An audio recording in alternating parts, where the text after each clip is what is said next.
अस्सलामुअलैकुम, welcome back to my channel. आप देख रहे हैं तैयबाज स्टिचिंग बुटीक। आज की वीडियो बहुत इंटरेस्टिंग होने वाली है क्योंकि विंटर्स के लिए मैं आपको कोट कॉलर बहुत ही आसान तरीके से सिलाई और कटिंग करना सिखाऊंगी। सो मेक श्योर कि ये वीडियो जब आप देख रहे हों तो सारे काम से फारिग होकर, ताकि एक ही बार में आपको पूरी वीडियो अच्छे से समझ में आ जाए।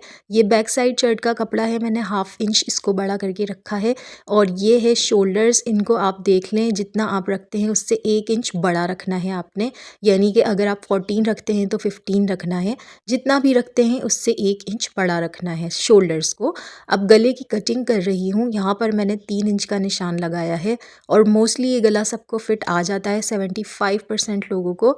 तो आप ये रख सकते हैं मेजरमेंट्स, अदरवाइज़ इससे छोटा या बड़ा भी। अब ये जो गोलाई का जो निशान लगाया है ये मुकम्मल तौर पर सर्कुलर नहीं है, ठीक है। देखें, ये है निशान जो मुकम्मल गोलाई का निशान है, लेकिन इसको नहीं लगाना है, ठीक है। तो ऐसे आपने गला बनाना है और फिर इसके बाद इंच टेप से आप लगाएंगे 12 इंच का निशान, ठीक है। अब 12 इंच का निशान लगाएंगे और इस कपड़े को फिर आप सीधा करके रखेंगे। कटिंग के बाद गले की कटिंग कर ली है। इस बार कटिंग को हिफाजत से रखने की ज़रूरत नहीं है क्योंकि आगे चलकर ये काम नहीं आने वाली है। शर्ट को आपने सही से सीधा करके रखना है। ये मेरा जो इसके रूलर है ये 1 इंच चौड़ा है, इसलिए मैं इसको रख कर ही निशान लगाऊंगी। बिल्कुल मैंने सेंटर में रखा है इसको, दोनों ऊपर और नीचे जो निशान है उसके सेंटर में रखा है, यानी कि शर्ट के सेंटर में रखकर फिर हम इस तरह से लगाएंगे। अगर आपके पास स्केल नहीं है तो फिर आप इंच टेप से पहले निशान लगाकर फिर इस तरह से लाइंस ड्रॉ कर लीजिएगा। और मेरी पिछली वीडियो को सपोर्ट करने का, उसे पसंद करने का बहुत शुक्रिया। अब चलते हैं नेक्स्ट स्टेप की तरफ। ये मैंने कपड़ा लिया है जो हम बैक साइड पे स्टिच करेंगे। फ़िलहाल मैं आपको इसकी दिखाती हूँ कितनी लंबाई और चौड़ाई वाला कपड़ा आपको लेना है। यहाँ से ये 15 इंच है और इधर से ये 15 इंच से ज़्यादा है। ये है 18.5 इंच। इसको हम बैक साइड पर स्टिच करेंगे। किस तरह से स्टिच करेंगे चलिए देखते हैं, क्योंकि एक एक स्टेप आप मेरी वीडियो में देखते हैं, कोई भी चीज़ ऑफ द स्क्रीन नहीं होती, हर चीज़ बहुत क्लियर तरीके से आपको समझाई हुई होती है। इस तरह से सेट करके रखें और चाहें तो आप पिन अप भी कर सकते हैं ताकि आराम से आपकी सिलाई लग जाए, ठीक है। जो निशान लगाया है उसी पर आपने सिलाई लगानी है। अब मैंने सिलाई लगा ली, ठीक है। ये वाली सिलाई बहुत इजी है, तो ये मैं लगा चुकी हूँ। जो लोग फर्स्ट टाइम मेरा चैनल देख रहे हैं, I welcome all of you to my channel. आप यहाँ देखते हैं बहुत अच्छे अच्छे नेक डिज़ाइंस को बहुत आसान करके सीने का तरीका। इस तरह से कट करके यहाँ तक आपने छोड़ देना है, ठीक है। छोड़ना क्यों है ये भी आपको समझ में आ जाएगा, क्योंकि यहाँ से हमें इस तरह से कट करना होगा। अब आप इसको 2 कट्स लगा दें, लेफ़्ट एंड राइट, लेकिन वो सिलाई से पहले पहले तक होने चाहिए, सिलाई पर कट ना लगे, ठीक है। अब नेक्स्ट स्टेप को आप ज़रा ध्यान से देखिएगा, वो इम्पॉर्टेंट है क्योंकि हम आगे स्ट्राइप्स बनाने वाले हैं। कैसे बनाते हैं स्ट्राइप्स, बहुत आसान तरीका आपके सामने मैं दिखा रही हूँ। सबसे पहले तो आप इसको आयरन करेंगे। इससे ये होता है कि आपकी सिलाई में सफाई आ जाती है। आयरन किए बगैर करेंगे तो बहुत ही बुरा लगेगा। तो इस तरह से आपने रखना है और दूसरी साइड वाली जो पट्टी स्टिच हुई हुई है उसको भी ऐसे रख के आपने आयरन करना है। अब मैं इसमें अपना अगेन स्केल यूज़ करने वाली हूँ जो कि 1 इंच चौड़ा है इसकी मेजरमेंट के लिए। इस तरह से आपने 1 इंच चौड़ी स्ट्रिप बनानी है और नापने के लिए आप इंच टेप या स्केल यूज़ कर सकते हैं। ये ध्यान रहे कि ऊपर और नीचे दोनों साइड से ये स्ट्रिप जो है वो सेम साइज़ की होनी चाहिए। ऐसा ना हो कि ऊपर से ये 1.5 इंच की हो गई, नीचे से 1 इंच की हो गई, नीचे से भी 1 इंच की ही होनी चाहिए। इसी तरह से दूसरी तरफ से भी स्ट्रिप बनाएंगे और कपड़ा बाकी का नीचे की तरफ चला जाएगा, ठीक है। आई होप ये आसान है, इसमें कोई ऐसा मुश्किल काम नहीं है। साथ ही साथ आपने आयरन भी करना है ताकि वो फ़ौरन से सेट हो जाए। अब नीचे की साइड से जो कपड़ा है वो अंदर की तरफ चला जाएगा और वो सेट हो जाएगा। जिस तरह से मैं कर रही हूँ सेट, बिल्कुल इस तरह से आपने इसको सेट करना है। ये कपड़ा अंदर की तरफ चला जाएगा और बिल्कुल सही से ये सेट हो जाएगा। अब देख लें किस तरह से कर रही हूँ। यहाँ से आपने इसको सेट करना है और फिर सिलाई लगेगी। यहाँ पर सिलाई भी मैं आपके सामने लगाऊंगी ताकि आपको कोई कंफ्यूजन ना रहे। अब हमने ये सही से इसको आयरन कर लिया है और यहाँ पर अब हम सिलाई लगाने वाले हैं। जो लोग फ़र्स्ट टाइम इसको स्टिच कर रहे हैं वो प्लीज़ ये वाला स्टेप स्किप मत कीजिएगा, क्योंकि बिगनर्स को कन्फ्यूजन होती है कि कैसे करना है।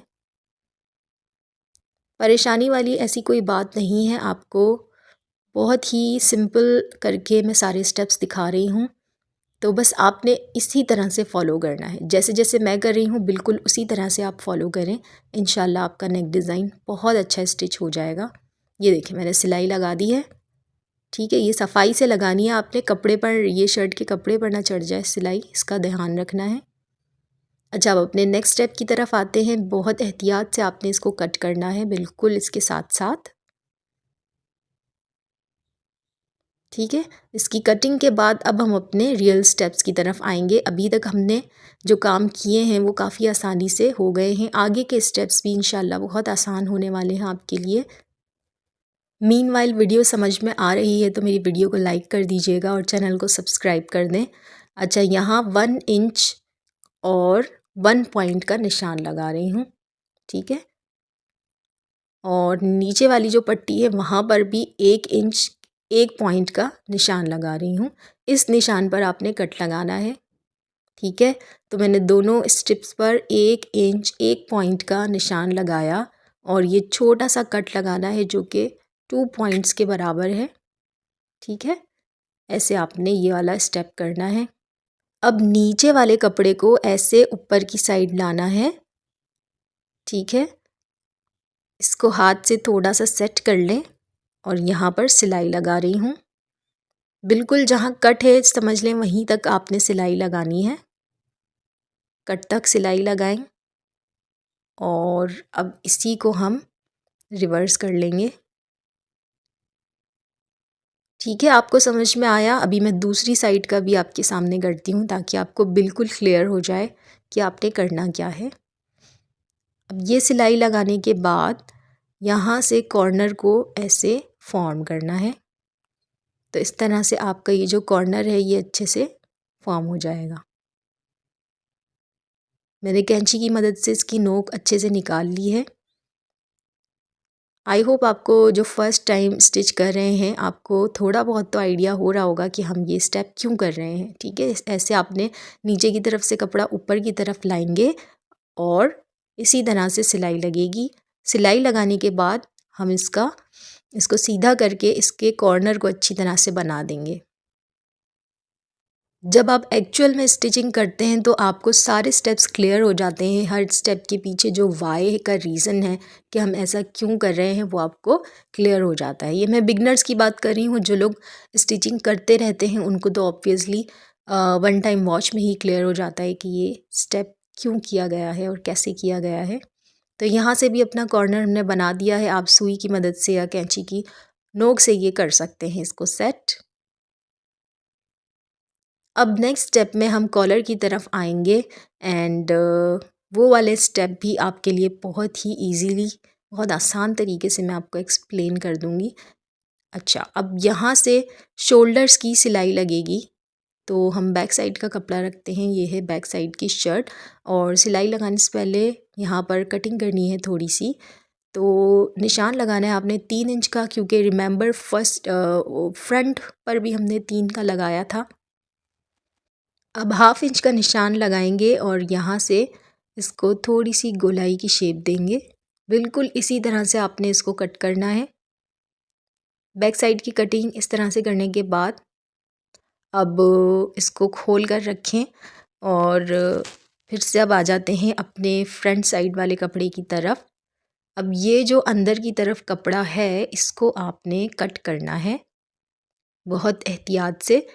ख़ास तौर पर बिगनर्स जो फर्स्ट टाइम स्टिचिंग कर रहे हैं कि बहुत एहतियात से आपने कटिंग करनी है। ऐसा ना हो आप जो फ्रंट साइड का जो कपड़ा है शर्ट का उस पर भी कटिंग कर दें। ऐसा हो जाता है फर्स्ट टाइम करते हुए। ठीक है, ये मैंने आपकी गाइडेंस के लिए निशान लगाया है, इतनी आपने कटिंग करनी है तकरीबन। दूसरी साइड से भी इतनी ही आप कटिंग करके कपड़ा निकाल दें। अब यहाँ पर तुरपाई की जाएगी और बहुत ही सफाई से इस तरह से आपने मोड़ के तुरपाई करनी है। इस बात का आपने ध्यान रखना है कि तुरपाई बहुत ही सफाई से की जाए। इस तरह से दोनों साइड से मोड़ लें, इसको प्रेस भी कर लें ताकि तुरपाई में आसानी हो जाए। अच्छा, अब मैं आपको दिखा देती हूँ मैंने किस तरह से की है। देखिए कितनी सफाई से ये हो गया है हमारा स्टेप। अब ये तुरपाई करने के बाद चलते हैं नेक्स्ट स्टेप पर। ये बैक साइड का कपड़ा है और ये फ्रंट साइड का कपड़ा है। बैक साइड का कपड़ा सीधा रखा है, फ्रंट साइड का उल्टा रखा है। ऑब्वियसली ये चीज़ें तो आपको पता ही होती हैं। अब शोल्डर्स पर सिलाई लगानी है दोनों तरफ से। बहुत ही इजी स्टेप है, जल्दी से आप लोग इस पर सिलाई लगा लीजिए। अच्छा, अब ये सिलाई लगा ली है मैंने और अब चलते हैं नेक्स्ट स्टेप पर। हमें लेनी है मेजरमेंट कॉलर के लिए। तो मेजरमेंट किस तरह से ली जाती है ध्यान से देख लीजिए। यहाँ से हम स्टार्ट करेंगे, यहाँ से मेजरमेंट लेना स्टार्ट करेंगे। खींच कर नहीं रखिएगा कॉलर को और ना ही इंच टेप को। अच्छा, अब ये मेजरमेंट बन रही है 8 इंचेस। तो 8 इंचेस की हम कटिंग करेंगे बुकरम पर। ठीक है, तो बुकरम का पीस आपने यहाँ पर डबल करके रखना है। मैंने 3.5 इंच चौड़ा पीस लिया है और जो इसकी लंबाई है 17.5 इंच की लंबाई है। अब इसको डबल करके रखते हैं और देखते हैं कि इसकी आसान कटिंग किस तरह से की जा सकती है। सबसे पहले आपने यहाँ पर 3 इंच का निशान लगाना है। जैसे जैसे मैं कर रही हूँ बस आप उसको फॉलो करते जाएं। यहाँ पर 2 इंच और 2 पॉइंट्स का निशान लगाया है मैंने। अब टोटल 8 इंच का कॉलर है तो यहाँ से आपने 8 इंच का निशान लगाना है जो यहाँ पर आ रहा है और यहाँ से अब इसको मिलाना है स्ट्रेट लाइन ड्रॉ करके। फिर यहाँ पर हमें रखना है स्केल तिरछा करके, सीधा करके नहीं रखना है, तिरछा रखना है जैसे मैं रख रही हूँ। और फिर आखिरी जो हमें मार्किंग करनी है वो यहाँ से करनी है। तो बिल्कुल जिस तरह से मैं कर रही हूँ आप ऐसे ही इसको फॉलो कर लें। पिन अप कर लें कटिंग से पहले ताकि आपकी कटिंग बहुत सफाई से हो जाए। Meanwhile you can like and subscribe my channel. जो लोग फर्स्ट टाइम मेरी वीडियो देख रहे हैं वेलकम टू माई चैनल। यहाँ पर आप देखते हैं आसान तरीके गले की कटिंग के और सिलाई के। इसके अलावा आप अपनी पसंद के नेक डिज़ाइंस के आइडियाज़ ले सकते हैं, swing hacks and swing tips ले सकते हैं मेरे चैनल से। कटिंग हमारी हो चुकी है कॉलर की और अब इस कपड़े पर हमें इसको चिपकाना है। सबसे पहले आप इसको आयरन करेंगे और फिर इस पर अपना बुकरम का पेपर रखकर, पेस्टिंग पेपर रखकर चिपकाएंगे। अच्छा, यहाँ तक के स्टेप्स आपको समझ में आए। बीच में अगर कोई कन्फ्यूजन आ रही है तो आप कमेंट सेक्शन में पूछ सकते हैं। I will try to answer your queries. इस तरह से फिर आप इसको रखें और इसकी कटिंग करें। अपना बहुत सारा काम तो हम कर चुके हैं, तकरीबन आप समझ लें 80% काम हमारा हो चुका है। अब यहाँ पर हम सिलाई लगाएंगे, बल्कि 80% से ज़्यादा ही हो चुका है। सिलाई यहाँ लगेगी, ठीक है। तो आपके सामने मैं लगा देती हूँ। प्लीज़ इस स्टेप को स्किप मत करिएगा, ये सोच कर के अब आगे के स्टेप्स ईजी हैं। कोई ना कोई बात फिर मिस हो जाती है और इससे गला ख़राब हो जाता है, जो नेक डिज़ाइन है ख़राब हो जाता है। इस वजह से सिलाई अब यहाँ पर लाकर हमें रोकनी है, ठीक है। आगे सिलाई नहीं लगानी। देखें, इसीलिए मैंने कहा था कि एक एक स्टेप देख लिया करें। अब यहाँ से इसको हम बराबर की शेप दे देंगे और फिर इसको कट्स लगाएंगे ताकि ये आसानी से मुड़ जाए। मैं एक एक चीज़ एक्सप्लेन बिगनर्स के लिए करती हूँ। ऑब्वियसली जो लोग पहले से ही स्टिचिंग करते हैं उनको पहले से ही समझ में आ जाता है कि कैसे क्या करना है। बट आई ट्राई कि जो लोग स्टिचिंग सीख रहे हैं उनके लिए मेरी वीडियोस आसान हो जाएं। अब आप इस तरह से कॉर्नर फॉर्म करेंगे। कैंची की नोक से या सुई से भी आप कर सकते हैं और दूसरी साइड से भी ऐसे ही करना है। अब जो नेक्स्ट स्टेप है वो भी बड़ा अहम स्टेप है और वो है इसकी स्टिचिंग का। तो मैंने अपनी देखा था, किसी ने कमेंट किया था कि स्टिचिंग में उन्हें कन्फ्यूजन होती है। तो कन्फ्यूजन वाली कोई बात नहीं है। आई थिंक आपको उसकी सेटिंग में कन्फ्यूजन होती होगी। तो अगर आपको उसको होल्ड करना नहीं आ रहा है तो फिर ये वाला स्टेप आप गौर से देखें। फ़र्स्ट टाइम स्टिच करने वालों को होती है ये घबराहट, बट आप बस उसको पकड़ के सिलाई लगाना स्टार्ट तो करें, आपको समझ में आ जाएगा। जिस तरह से मैं इसको कर रही हूँ बिल्कुल ऐसे ही आपने फॉलो करना है। अब ये जो कट है ये सेंटर का कट है और इस तरह से आपने कॉलर को पकड़ना है। देखिए मैं आपको अंदर से दिखाती हूँ। ये जो बुकरम की साइड है वो अंदर की तरफ है, आई मीन नीचे की तरफ है बुकरम की साइड। आपने इस तरह से इसको रखना है और फिर इसकी स्टिचिंग स्टार्ट करनी है। इसमें कोई मुश्किल नहीं है, आप बस इसको इस तरह से होल्ड करके रखें और उसकी आराम से स्टिचिंग करें। आपने कुछ भी खींचना नहीं है, यहाँ पर खींच कर बिल्कुल नहीं लगाना है। और मेजरमेंट अगर आपने ठीक ली है जिस तरह से मैंने आपको दिखाया था, तो फिर आपका ये कॉलर बहुत ही परफेक्ट स्टिच हो चुका है। ठीक है, आपको नज़र आ रहा है कि मैं किस तरह से इसको स्टिच कर रही हूँ। बुकरम की साइड किस तरफ जा रही है ये आप निशानी रख लें कि बुकरम इस तरह नीचे की साइड पर जाएगी। देखिए ये बिल्कुल यहाँ तक आ रहा है। So you just need to do one thing. सिर्फ आपने एक चीज़ करनी है कि जो वीडियो में मैंने आपको स्टेप्स दिखाए हैं बस आपने उनको एज इट इज़ फॉलो करना है। कुछ भी अपनी मर्ज़ी से आपने आगे पीछे नहीं करना। अब यहाँ इस स्टेप पर हम कुछ लोग यहाँ पर सिलाई लगाते हैं, कुछ लोग तुरपाई लगाते हैं। अगर आपको और फिनिशिंग चाहिए, ये फिनिशिंग वाला स्टेप है, ठीक है। तो अगर आपको और सफाई चाहिए तो आप यहाँ पर तुरपाई लगाएं, ठीक है। क्योंकि मैं भी यहाँ पर तुरपाई कर रही हूँ और आपके सामने स्टार्ट करती हूँ। देखिए इस तरह से आपने करना है ताकि कोई कन्फ्यूजन ना रह जाए आप लोगों के माइंड में। इसी तरह से पूरे कॉलर पर हमने इसको तुरपाई करना है। इसके बाद आयरन करके मैं आपको इसका लास्ट फाइनल लुक दिखाती हूँ। इतनी मेहनत से आप लोगों के लिए वीडियो बनाई है, लाइक तो बनता है। एंड प्लीज़ जो लोग फर्स्ट टाइम देख रहे हैं सब्सक्राइब माय चैनल। ये देखें कितनी फिनिशिंग वाला लुक यहाँ से आया है। अच्छा जी, तुरपाई मैंने कर ली है और चारों तरफ से देखें इस तरह से होगी। अब मैं इसको आयरन करके आपको दिखाती हूँ। आयरन कैसे करना है ये देखें, इस तरह से आपने इसको शेप देनी है, ठीक है। कोट कॉलर कहलाता है ये, विंटर्स में बड़ा खूबसूरत लगता है। कुछ मुश्किल नहीं है इसको स्टिच करना, आपके सामने मैंने सब कुछ किया है। तो आपने भी अब ज़रूर इसको ट्राई करना है और प्लीज़ कन्फ्यूजन और घबराहट की वजह से तो बिल्कुल नहीं छोड़ना। अगर आपको मुश्किल लग रहा है so take it as a challenge and इंशाल्लाह आप इसको कर लेंगे।